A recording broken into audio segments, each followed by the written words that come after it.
ये आकाशवाणी रायपुर है। छत्तीसगढ़ी समाचार बुलेटिन के संग अनुरिमा शर्मा के जय जोहार।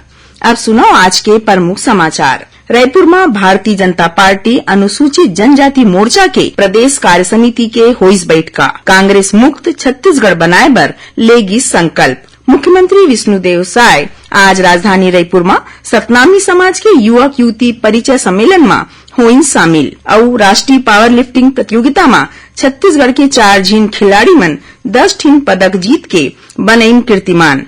एक खिलाड़ी मन अब हांगकांग में होवैया एशियन पावर लिफ्टिंग प्रतियोगिता में खेल ही। अब समाचार विस्तार ले।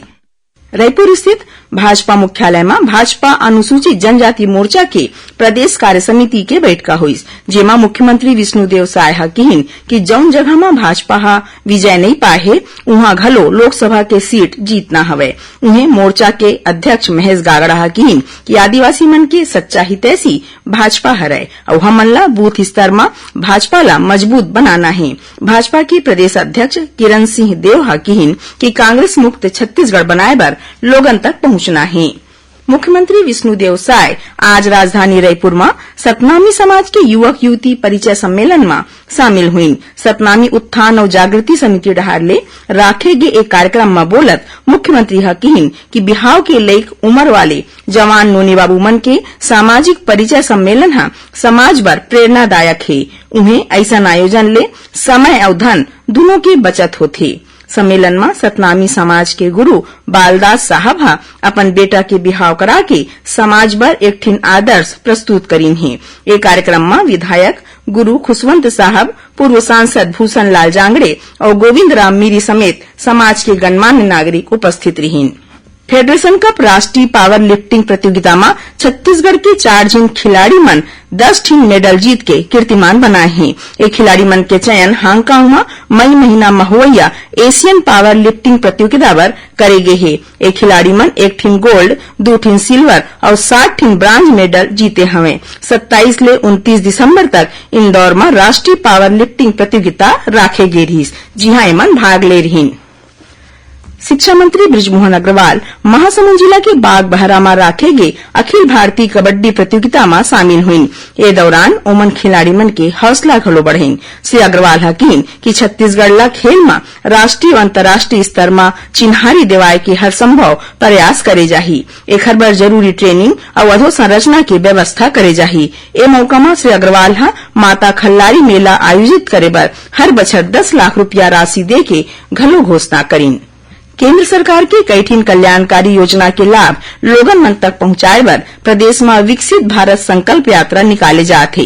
एखर चलत रायपुर नगर निगम के कई ठीन जोन में संकल्प शिविर लगाए जात है, जिहां बड़ भारी संख्या में हितग्राही पहुंचत हैं। ओमन प्रधानमंत्री उज्ज्वला योजना, आयुष्मान योजना, स्वनिधि और विश्वकर्मा योजना के संगे अब्बड़ अकन योजना बारे में जानबा घलो लेवत हैं। एखर मन तिरले मौका में उपस्थित कर्मचारी मन आवेदन घलो लेवत हैं, जेखर ले एमन ला योजना के तुरते लाभ मिल सके। उन्हें सरगुजा जिला के छिंदकालो और नवापारा खुर्द में विकसित भारत संकल्प यात्रा के चलत राखे गे शिविर में सीतापुर विधायक रामकुमार टोप्पो शामिल हुई। ओमन लोगन मन ला स्वच्छता के शपथ देवईन। संकल्प यात्रा सरगुजा जिला के 10 ठीन ले ज्यादा ग्राम पंचायत में पहुंचीस, जिहां कलेक्टर विलास भोसकर संदीपन लोगन मन ला योजना मन के लाभ लेबर कहिन।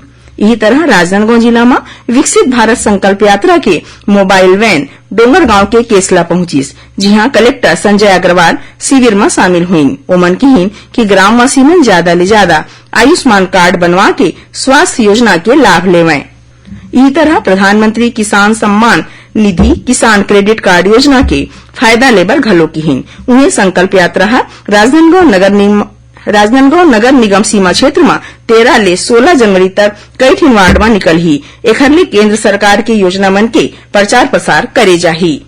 छत्तीसगढ़ी समाचार बुलेटिन आप मन आकाशवाणी रायपुर ले सुनत हव। छत्तीसगढ़ के खबर ले है आपके वास्ता और खबर के विश्वसनीयता ले है हमार वास्ता।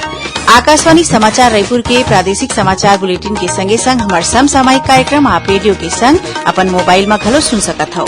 आकाशवाणी समाचार फेसबुक, ट्विटर और यूट्यूब में घलो हावय। हमार फेसबुक पेज हरे Chhattisgarh news on AIR, Twitter handle CGAIR news और हमार यूट्यूब चैनल हरे छत्तीसगढ़ AIR न्यूज। तो अब रेडियो के संगे संग आपके मोबाइल के माध्यम ले हम आप तक पहुंचत हन। छत्तीसगढ़ के हर खबर पर सुनत रहो आकाशवाणी समाचार। अब आगू बाढ़बो बाँचे समाचार डहार।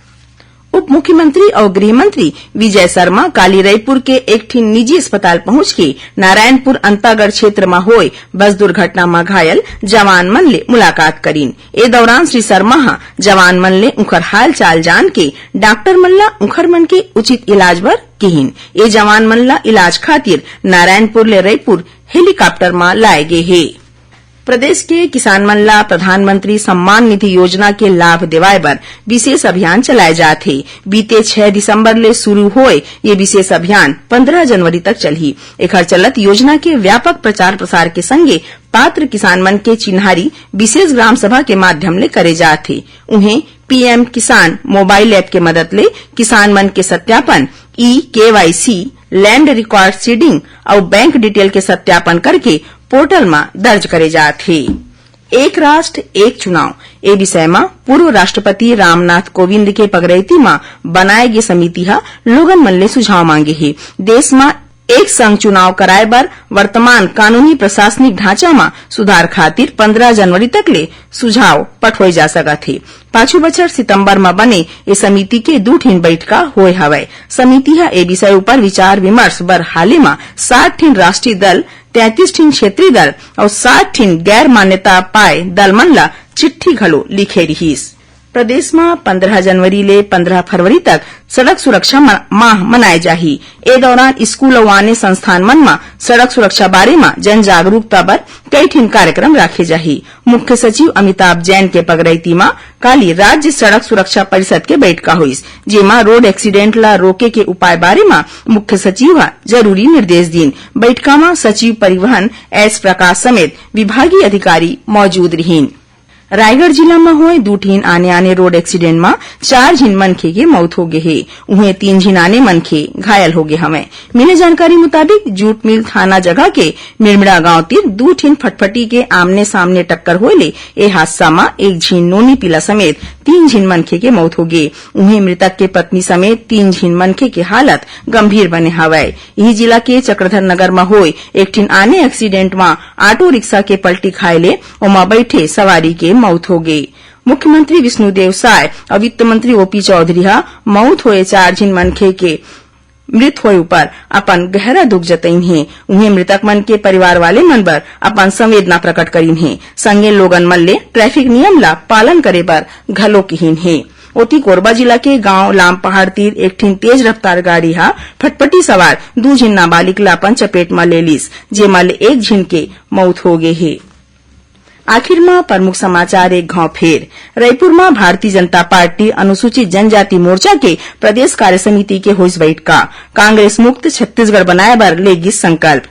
मुख्यमंत्री विष्णुदेव साय आज राजधानी रायपुर में सतनामी समाज के युवक युवती परिचय सम्मेलन में हुई शामिल और राष्ट्रीय पावर लिफ्टिंग प्रतियोगिता में छत्तीसगढ़ के 4 झिन खिलाड़ी मन 10 ठिन पदक जीत के बनेन कीर्तिमान। एक खिलाड़ी मन अब हांगकांग में हुवैया एशियन पावर लिफ्टिंग प्रतियोगिता में खेल ही। एक संग छत्तीसगढ़ी समाचार बुलेटिन इहे सिरावत है।